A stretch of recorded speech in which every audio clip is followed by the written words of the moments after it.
As I had mentioned in the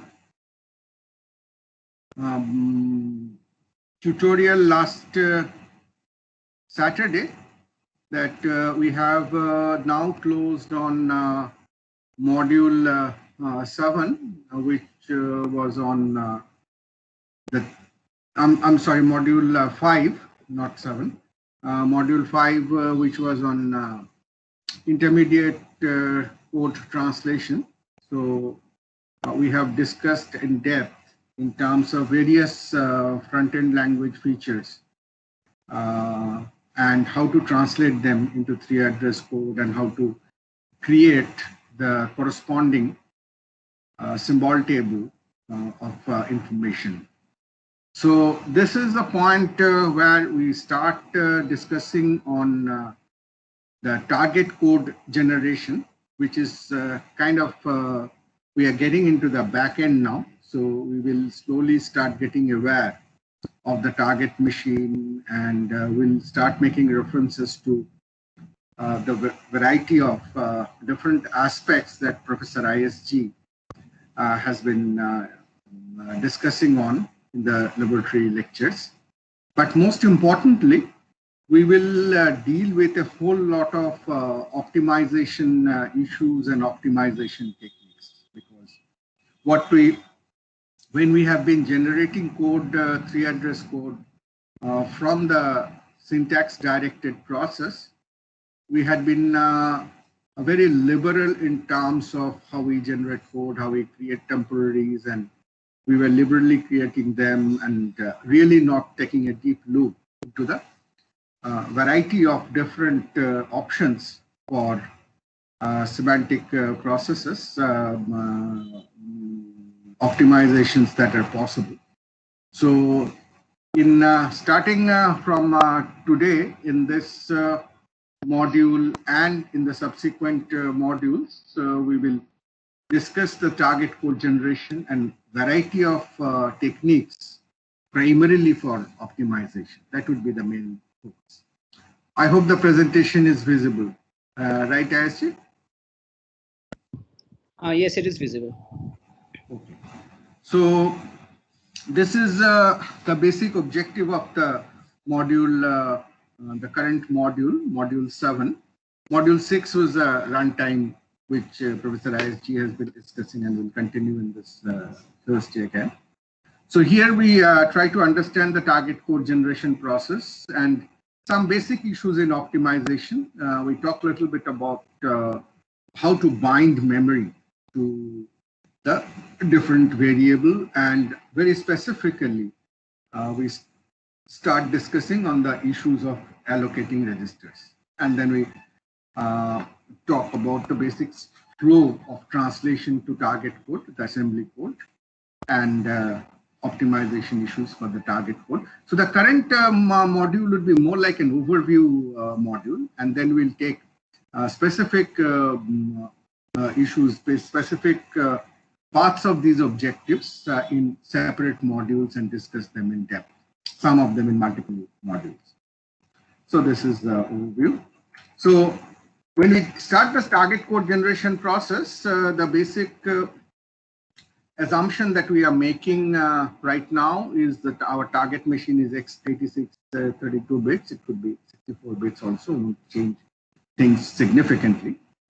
The input is what is generated from the intermediate code generation process. That's it will have a tree of symbol tables, as we have seen, based on different scopes.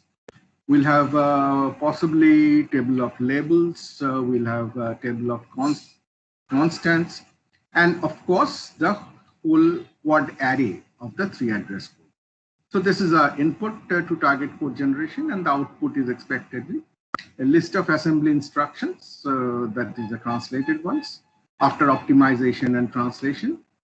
And we'll have an external symbol table for link information. This is what we will see will become a critical component as well, that many of the symbols that are there in the symbol table may not be resolvable within one translation unit. Every translation unit is a C source file, as you know. And there may be cross references across different translation units. So those will be listed in terms of a revised version of the symbol table, which I'm referring to here as external symbol table, which will list symbols that are available in a translation unit and also list symbols that are not available in a translation unit and needs to be resolved externally. And this is what the linker will use at a later point of time. To make a very specific reference of limitation of this current discussion is we will significantly not discuss any handling of error, or specifically the exception handling will be kept out of the scope. We will, if at the end of the course I get some time, I will try to discuss that separately. So this is the overall set of steps. We get the 3 address code. We first optimize that in several ways, and then we try to create memory binding. Creating memory binding is basically taking the symbol table and trying to create the layout of the activation record that we have discussed, Professor ISG has discussed. So this will create a whole lot of memory binding for the local variables. That's basically creating the address expressions, the offsets and so on. Similarly, this will also, besides the activation record, which are bound with the function scope, there'll be static allocation, generating constants from the table of constants. And then finally, some of these address allocations could actually be done directly in the register, because for doing many of the assembly instructions, we actually need the operands on the register. So we'll have to see that it may be required to copy memory residing variables into registers, do the operation, copy them back, or retain them in the register for a longer period of time. So those are different issues that we will explore ourselves through this module and the next couple of months. Then we will, then the step follows the basic code translation, which has a translation of the 3 address to assembly, which is the function body. But besides that, you have seen that there is certain function management which are required. That is, before a function can start, it has to save certain registers, save the return address and so on. There is a prologue for every function being called. And there is also an epilogue, wrap up. After you are done with the function body, you need to restore the registers so that the caller can get the original values of the registers. There is a need to place the return value to a proper place and then make an indirect jump to go back to the, using the return address to go back to the caller. Subsequent to the generation of the target code again can be optimized using the different idiosyncrasies of the assembly language that you are particularly using. And there will have to be management for the target code, that is integrating them into specific assembly file and generating the link information where there are multiple sources to build, as I have mentioned already. So this is the overall flow that we are going to have. So some of these, at least at a top level, I'll try to elucidate now. So I start with the 3 address code optimization. So the first target is to optimize the 3 address code. And the simplest form of optimization that is followed is known as peephole optimization. Peephole, as you know, is kind of as if you are looking at the code through a very small hole, and so you can see very small part of the code. So peephole optimization typically works by scanning the code and looking at consecutive instructions. Typically, you look at 2 instructions or at most 3 instructions which are consecutive, and see if some optimization can be done. Many a times that is possible. And the typical type of peephole optimization that you can have is eliminating useless temporary. There are several temporaries used which are actually not required, so they can be removed. There could be code which are unreachable, which has got generated because of the way we have done the translation. There could be some flow of control optimization and so on. And we can do some algebraic simplification. and reduction of strength. For algebraic simplification, I mean, some could be just pathological, right? If you are adding 0 or multiplying by 0, you can certainly reduce that to simpler instructions, simpler algebra. Or you're multiplying by 1, you can just remove that multiplication and so on. And we'll see certain reduction of strength, which is some algebraic operations can be achieved by equivalent algebraic operations, which are less expensive. So people optimization, something which is done in a very simple way by a linear scan of the code. But then we go into more and more involved optimizations, like there are common sub-expressions which can be optimized. Something which is being computed multiple times can be replaced by a computation. Then using that value several times, we can fold constants, which mean that expressions which just involve constants can be evaluated at the compilation time and used. Their value could be used so that runtime can be better. And there will be several dead code which will get generated in the process. Dead code is something which is which has no role in the execution. I mean, even if you remove that, the execution flow will not get impacted. If you have some such code, 3-address code, as we'll see that at the beginning you may not have enough dead code, but as you do different optimization, dead codes start getting generated and they need to be removed. So optimization is in general is not a one pass process. You may keep on doing multiple passes to optimize, because one optimization might give rise to opportunities for more optimization. So this is the overall view of the optimization of 3-address code. So let me start with an example and start elucidating some of the ideas. The techniques of actually doing them will come in the subsequent module. I'm just here introducing the opportunity that exists in terms of the optimization of 3-address code. So I start with an example. I have not been able to repeat this example in every slide because of lack of space. So what I might do, you might just remember or just copy that this code, which is a simple for loop. So there are 3 arrays, and it's kind of, if you look into CI, you find that AI times BI. So if you just had this assignment, then it is an inner product, the vector product of vector A and B, with the result going in the corresponding output array. But just to create opportunities for more optimization, I have done a little bit of twist in the code. I say that if AI is less than BI, then it is the product of AI BI.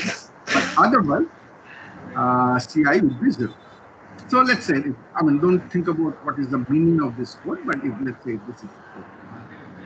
And if this is the code, then this is the 3-address that gets generated, which you'll be able to do very easily. Ignore about the declarations, because we are not dealing with the symbol table illustration like here. We'll look at those implications later on. We're just looking at the 3-address code. So you have n initialized as 5, which is happening between 100 and 101. Q1 getting 5 and n getting Q1. And then you have the translation of the for loop starting at 102, where I is initialized to 0 over 102 and 103. In 104 and 5, you do I less than n, and you generate 2 targets, true and false, which have been resolved by now. Then you have the code for the third expression, which is increment I.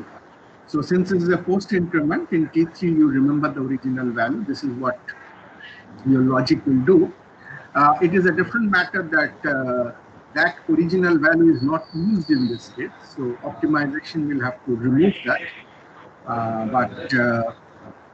While you are translating this increment expression, post increment expression, you actually do not know that it is never used.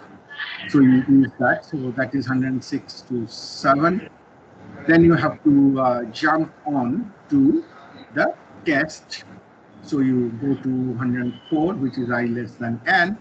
And if it is true, you come to the body, which starts at 109. So you have to first do AI less than BI. So you compute AI. So compute the index expression and then take the value of AI in T5. Compute the index expression again for BI, take the value at T7. So you can already start seeing that we are computing 4 times I twice here. Some scope for optimization. We'll see. Then we actually do the check. If this is less, then we have to do the inner product. So we go to 115. We compute 4 star I to get the left hand side CI. And we get which will be an address expression because it is C offset T8 from C.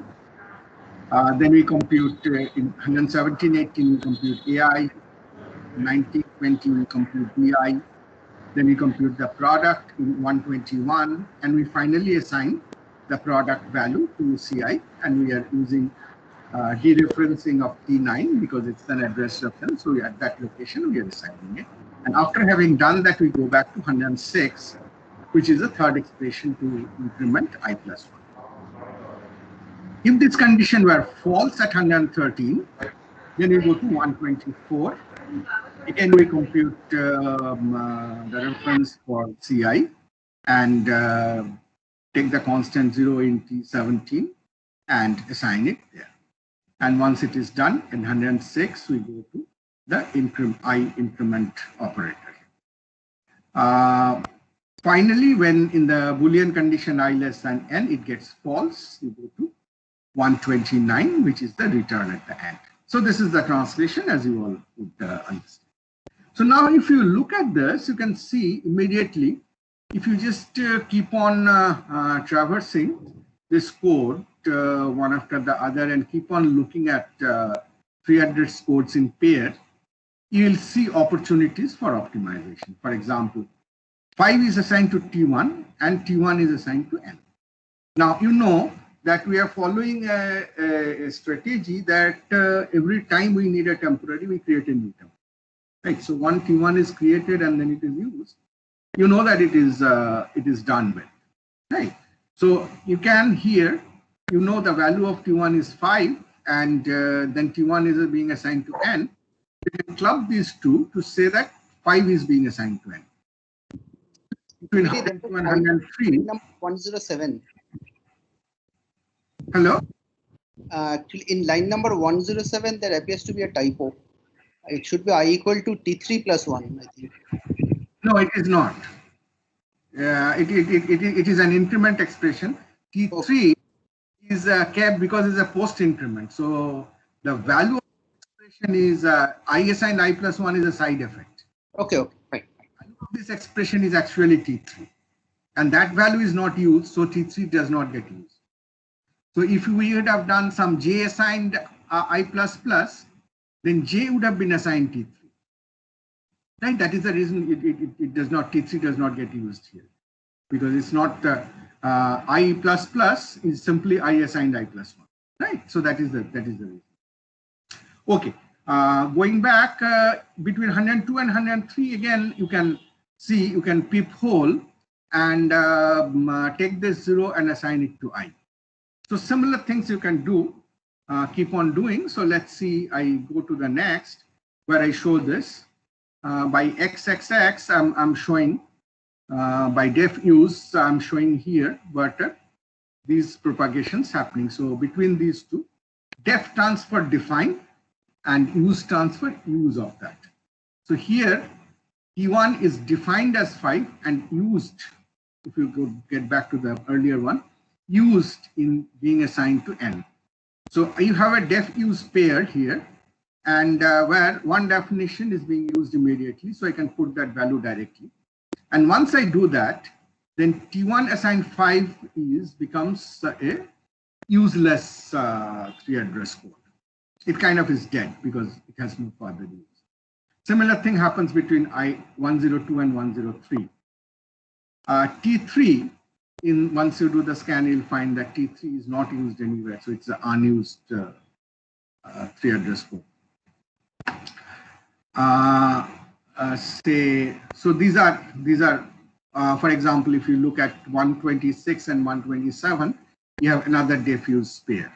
You have a 0 here, and that gets propagated. So after that, the quad at 126 has no use. We see some more opportunities. For example, you see a number of 4-star I. Now, 4-star I is multiplying I by 4, which, if you see, we know that there is a shift operation. I can do a shift of a variable to the right by 1 bit. If I shift by 1 bit, then what I get is actually a doubling. It becomes double, right? And similarly, if I shift it left by 1 bit, not right, I'm sorry. So if I shift the variable by 1 bit to the left, then it becomes double. So 4-star I is basically shifting by 2 bits. And multiplication is quite a heavy operation. It has to follow a very detailed algorithm and so on. So multiplication always takes a lot more time, whereas shift is a very simple shift register operation, which is kind of a single cycle operation. So in all these 5 cases of 4-star, 6 cases of 4-star I have an opportunity for reducing the strength of the algebraic operation.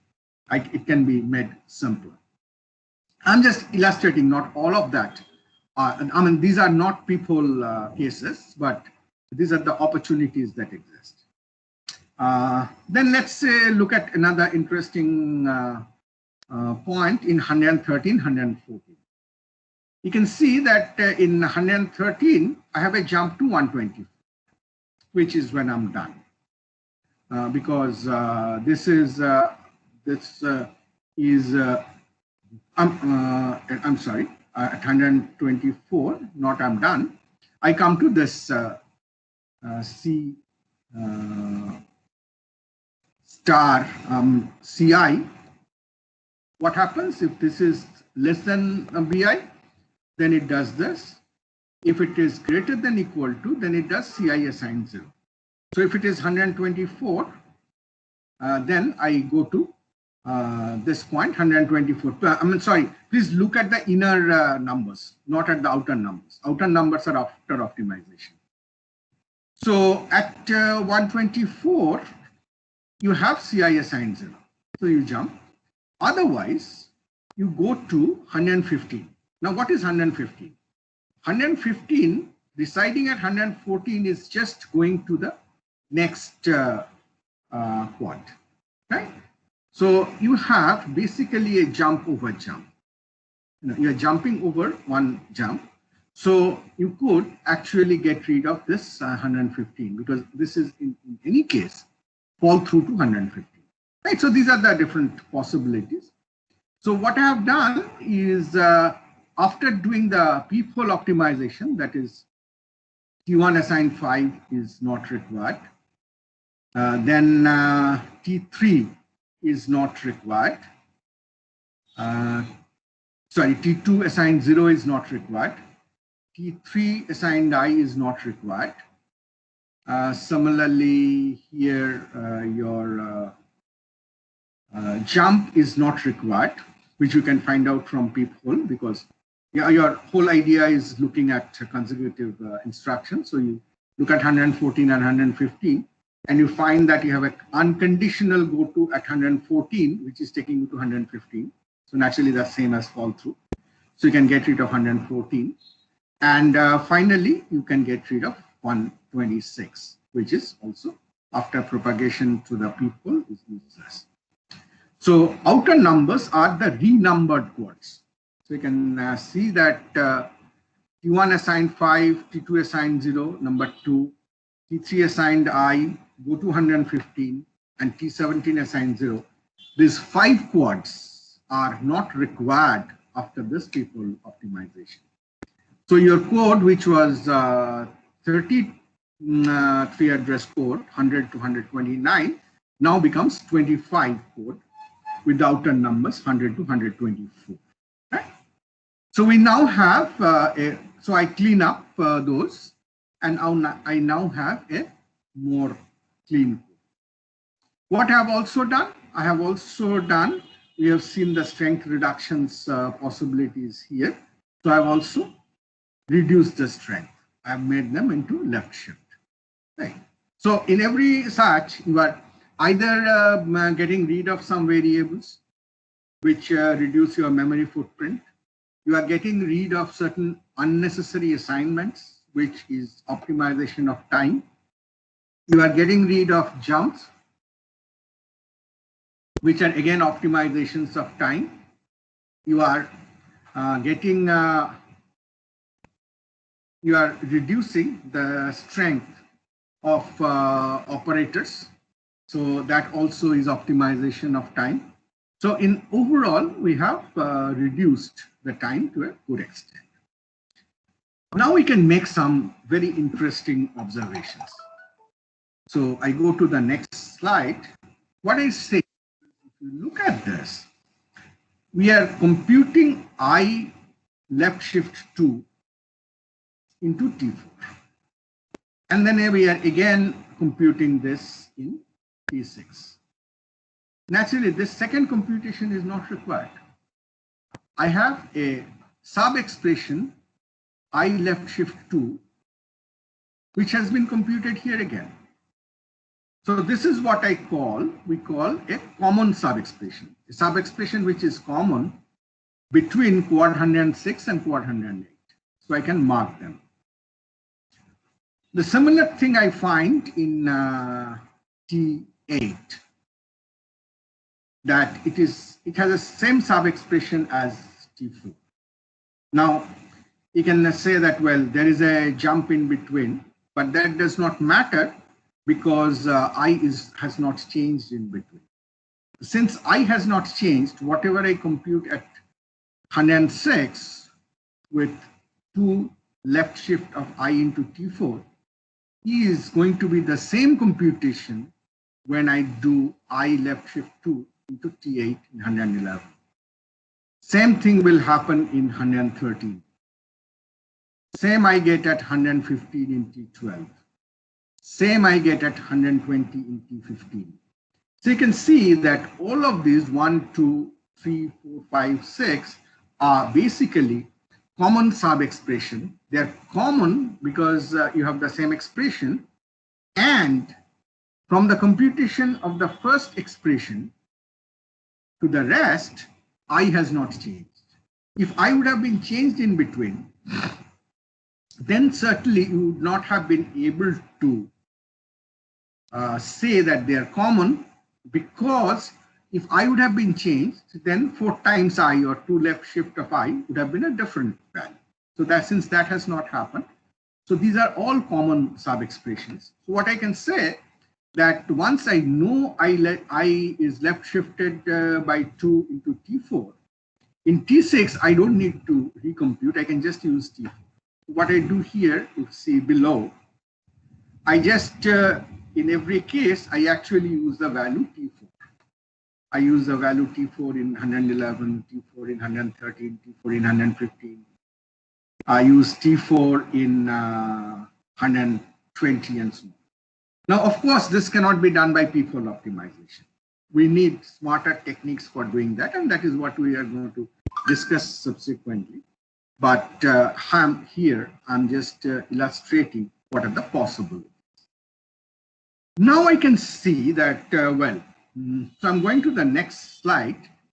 So on top is what I have got. I have got T4 being computed once and being used everywhere. Now I can see that let's look at 108 and 109. T4 is copied to T6 and then that T6 is used. So why do you make a copy of T6 to C6? You could have very similarly, like it gives you an opportunity for new opportunity for people optimization. which we did not have earlier. We could not see this earlier, but now we can see. T4 is coming to T6 and T6 is used here. So I can, if you look below, I can simply copy this T4. T4 is being copied to T6. So the T6 in 109 can be just replaced by T4 because it's same as T4. Similar thing I can do here in 111 and T4 being copied to T8 and T8 being used at 112 can be replaced by T4. I do that in 114, I do that in 116, I do that in 121. This is called copy propagation. I have propagated that copy. Right? So this could happen as peephole optimization. This could happen through other techniques as well. So I have copied on this. Now let's see what is the advantage. Now again, I am going to the next slide. I have done the copies. On top is the same. I have done the copies. Now once I have done these copies, now T6 in quad 108, which was a copy of T4, has no use. It is being defined, but there is no use. The only use it had was in 109, which is now being done by T4 itself. So that becomes a dead code, because having it and not having it has no separate consequence. So all of these now at 111, at 113, at 115, and at 120, I have dead codes, which I can just erase out. I simply erase them because they have no purpose. Alongside, I find that, well, T5 in 107 computes A4, A of T4, right? An index. And if I look at 114, I get the same expression. So I again have now, after this copy propagation, I have new opportunities for common sub-expression. So this becomes a common sub-expression. So between 114 and 107, I have a common sub-expression AT4. Between 109 and 116, I have a common sub-expression BT4. Right? So new common sub-expressions are coming up. Right? So new opportunities for optimization. Now at this point, if you are observant, you will say, okay, at 112, I have C plus T4. At 121, I have C plus T4. So should one of them, say should the C plus T4 in 101 be considered a common sub-expression with the quad in 112? The answer is no. Why is the answer no? The answer is no because if you look at the flow at 110, if this is T5 is greater than or equal to T7, you go and do 121. If it is done, if it is false, then you fall through to 112. Just one second.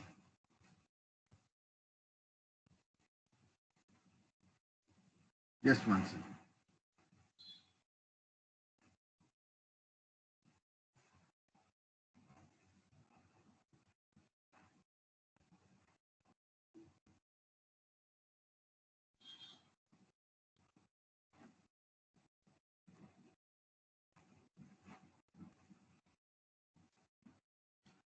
So I'm sorry. So you see that between, it is just not that you can have a common sub-expression and you can say that it is actually a common sub-expression, because here, as we'll see, that if the condition is true, 121 is computed.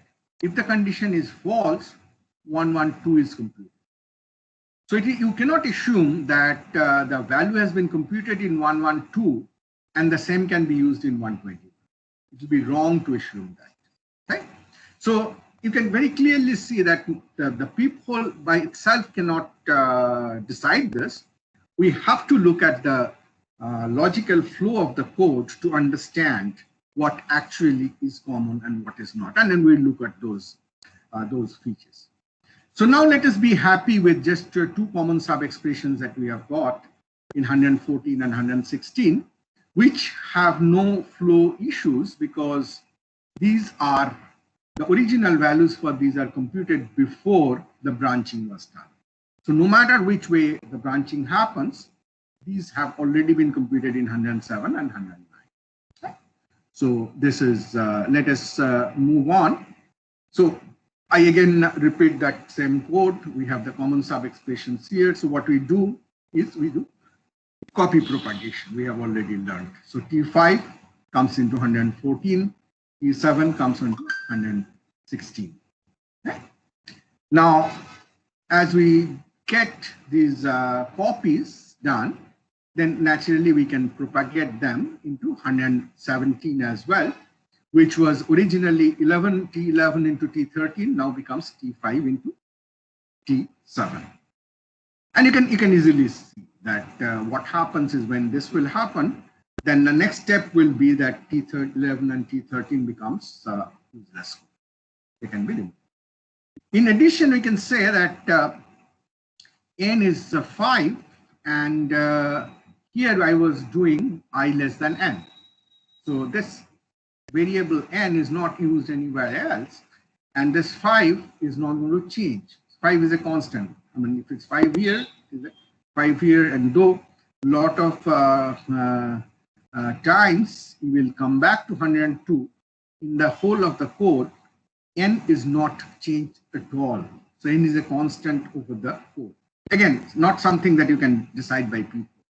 You'll have to do a flow analysis to do that, and we'll learn about it. But the issue is, the opportunity is this n assigned 5 is not required because n is going to be 5 always. So I can replace I less than n here by I less than 5, which is called a constant folding. So with this code now, I again go, and on top is the code that I had. And I have propagated copies here, which has resulted in useless code. N assigned 5 is useless again. So the quad at 100, at 114, at 116 all become dead. So this is what I have got. And this is what I repeat again here. This is the code after the dead codes have gone. On left, if you just now compact this code, which was 125 quads, if you just compact them, removing all the gaps and readjusting the targets of go-tos. So inner numbers are the original numbers. The outer numbers are the new numbers. So similarly, you have your targets set in here. Targets are revised as well. So from 125, now we have only 117 quads surviving. Okay? So this is what we get at this point. Well, going further, we can see something which is even more involved. Look at this variable I and the variable T4. Now, what happens if you look at every time the loop goes through, I gets incremented. And after I getting incremented, you go to 102, 101, 102 here. Check if it is less than 5. And if it is, you come to 106 and multiply I by 4. So what you are doing, every time you increment I by 1, you are multiplying it by 4 and putting to T4. So what will happen if you look at I and T4 as a sequence, then every time you increment I by 1, T4 gets incremented by 4. You increment I by 1, T4 gets incremented by 4 because it is multiplication of 4 of the new I, which is 1 more than the previous I. So T4 would be 4 more than the previous T4. So I can say that instead of doing I left shifted twice, I can actually add 4 to earlier T4. If I had an original value for T4, 4 to original T4, because T4 is always 4 star I. This is what is called a loop invariant. That is, as you go through the loop, your I and T4 always remain sync by the relation that T4 is 4 times I, right? So I can replace T4 getting 2 left shift of I by T4 being T4 plus 4. So it's just addition of 4 that it turns out to be. But of course, for that, T4 needs an initial value, which I will have to do when I get 0, because they are they're synchronized on the loop, they're invariant on the loop. So when I is 0, T4 is also has to be set to 0. When I is less than 5, I have to translate that into the domain of T4. So their relationship is T4 is 4 times I. So I less than 5 is T4 less than 20. I have to multiply both sides. Now, if I do that, then what I'll get is I will get rid of I altogether. So I'll have T4 assigned 0 here, T4 less than 20. I will not need this I assigned I plus 1. I'll have to do some adjustments there, but I will actually have T4 assigned T4 plus 4 coming in here, and so it's quite some adjustments, as you can see. It's not a straightforward case. It's not a straightforward case, surely, but this is something which is called an opportunity for loop optimization. Okay? So that's the kind of that's the kind of opportunities that can happen, and this is what you can see here on the summary. And as I have already said, that C plus T4 here and C plus T4 here are not the same because they are on 2 different branches. So there could be some ways of also optimizing it. We could say that we could move it before the condition check. That is, I know finally if I recall, finally I will always assign to CI, so I can compute CI before I do the comparison check.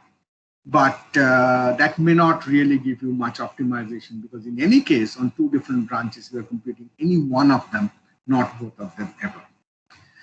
Okay, so that's kind of there could be several other optimizations also. For example, going by the loop invariant notion, T4 I know is a loop invariant now. That's a new loop control now, which increments every time by 4.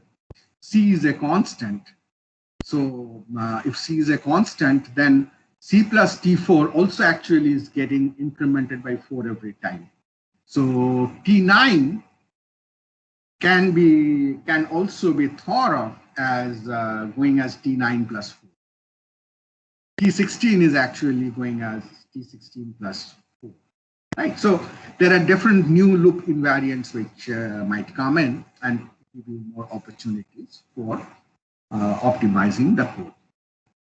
I think that's kind of, I'll go back to the beginning of this discussion. So what I've tried to show, I'm on slide 7 again. What I've tried to show over all these, this simple example is, it was not a complex code. It is 1, 2, 3, 4, 5, 6, 7 line code. Right. Of that, actually, there's only 6 lines which have something. Even with that code, you have a kind of optimization, which are all these possibilities start happening. And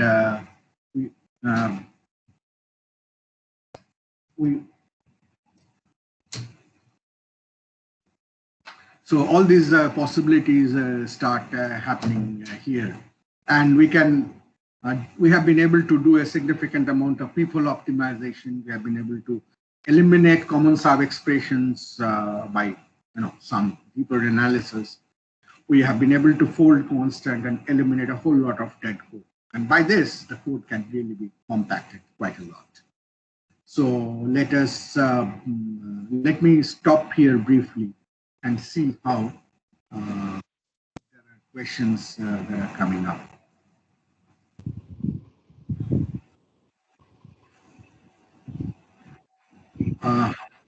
There are no questions in the chat box. Is there any question, friends? Today we have less attendance, I see. 104. Yeah, it's less. Almost 15% are not there. Okay, I hope this overview was understandable.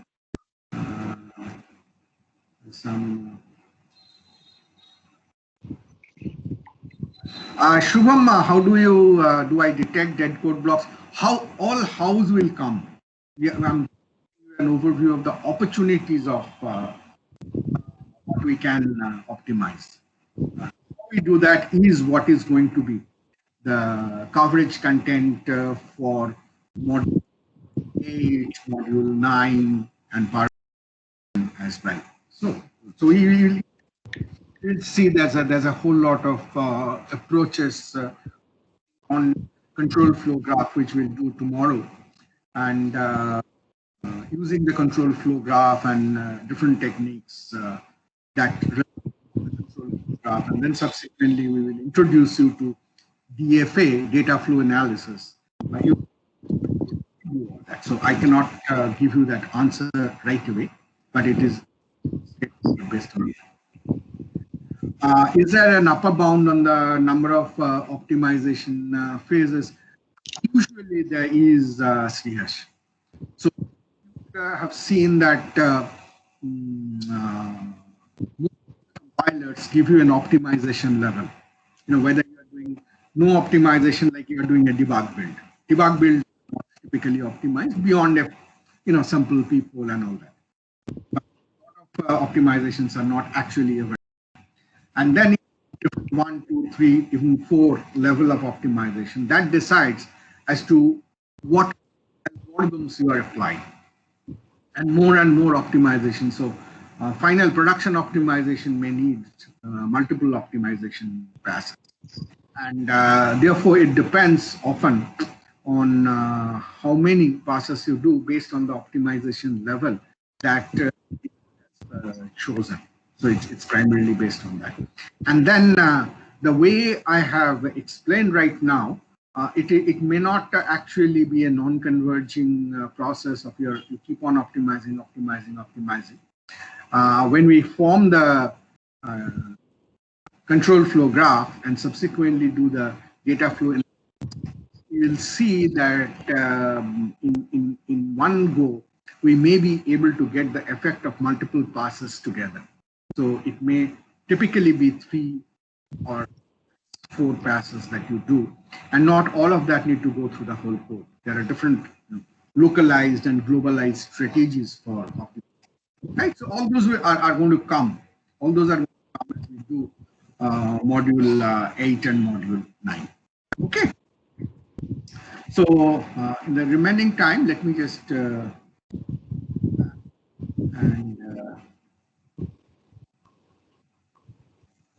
continue. So this was on the basic TSC optimization, which is a very, very important, heavy part that we are going to do. Next, naturally, is binding of the memory. That is, for all variables, we will need to create the memory locations, offsets for the memory location. So here I'm just showing something which you already know. So I've taken an example on left, on right is the 3 address codes that are generated, including the temporary, which is here in T. You can see that to differentiate from the user variable T, I have written that as T_1, which is a user-defined variable, and T1 is traditionally. So this is on the left is a symbol table that you'll get, which has two parameters, array A and int10. And then you have locals like I and S, which are already there as local. And you have local to local. So this is a symbol compressed, because you would recall that we said that in terms of the symbol table, you have the array, you have the tree of symbol tables, but for actual address allocations will happen in the same activation record. So here, in terms of the actual symbol table, we will have two. One is a symbol table for sum, which have IS, and you will have a symbol table for the nested scope for construct, which will have T1 here, the local, and the temporary that you need, which is T. But here I have merged them together, so for the binding, because all these variables, not only A and IS, but _1 and T1, all will need to go to the same activation sum. So this is the first step in binding. And then the corresponding activation record can be set with the base pointer being in the middle, as you have seen. Professor Aiji has explained. On one side is the parameters, on the locals and temporaries in between. There will be space for the return address and so on. So accordingly, you can follow a simple logic of translating this into the activation record. So this gives you the, because you know that if you know the base and add this offset, you know the memory location, the physical address of where this variable happen, and that's what is called the binding. So this. So similarly, we will generate binding for the static, that is variables in the global, for which there will be no activation record. We'll generate the constant table, and we will also need to, as we generate the 3-address code, we will need to generate the register allocations. Because, for example, if I go back and, for example, here in L1, you are doing I assigned I plus 1. I assigned I plus 1. So I is -4. So it's base -4. So, but you cannot take base -4 and add 1. Most assembly instruction will not allow you. So what you'll have to do, you'll have to bring I to a register R by a move, a load, increment it by 1, which is inc, or add 1, whatever that assembly supports, and then put it back to I. So you'll have to do a store from the register back to base -4. Okay? So the operations are to be performed mostly by keeping the values in the register. So when I copy load I from base -4 onto the register R, I have actually 2 copies of the same variable. The register will have the value as well as the memory location will have. And then I increment the register, so the memory location becomes dirty because it does not, no more has the value. And so I have to do a store to restore the value. But you can see that you go to L0 after this, where you use I again. So the question is, it's not only that you'll have to store, but would you maintain the register value as well? Because you are going to do a comparison with N, wherein you are again going to require the value I in the register. So allocating register is a very important factor in the load store operations on variables on the activation records are used to update the registers which are used in the actual computation in the assembly. So in addition to that, register allocations can be often used to pass integer or pointer parameters, when used to return integer and pointer values, and we'll look at all of that. So here, what is the time left? 2 minutes. So I don't think I will get into the register allocation. Let me stop at this point. I will continue the next class tomorrow morning. Before that, let's see if there are some questions.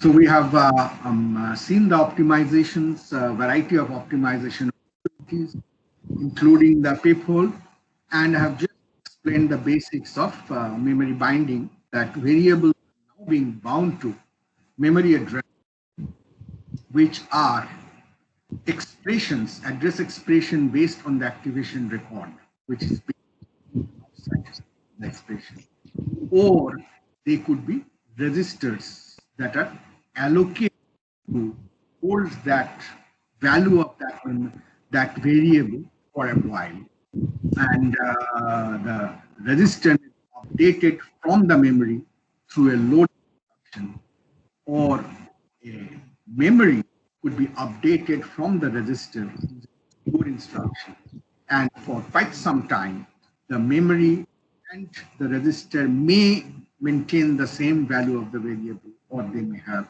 different values. So that's the concept of memory binding. Tomorrow we will look at the register allocation. Are there any questions, ISG? No? Nothing. No. No questions. Sir, regarding the lab assignment, sir, is it extended? Yes, yes. We have informed it will be extended till 29th, right, PPT? 29th of October. Yes, yes. We heard you. I mean, we appreciate that having the submission right before the vacation is not a good idea. So we are extending it by 1 week. Instead of 2nd October, the new date would be 29th October, the next class. On 22nd, you will get assignment 6, your last assignment, so that you can, because they're very linked with the assignment 5 as well. You can start preparing on that. Professor ISG will have a extended lecture on the runtime environment.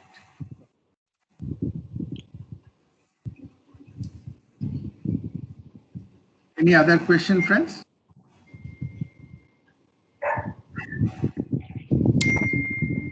Doesn't seem so. No. Okay then. Thank you very much. Have a nice day. We meet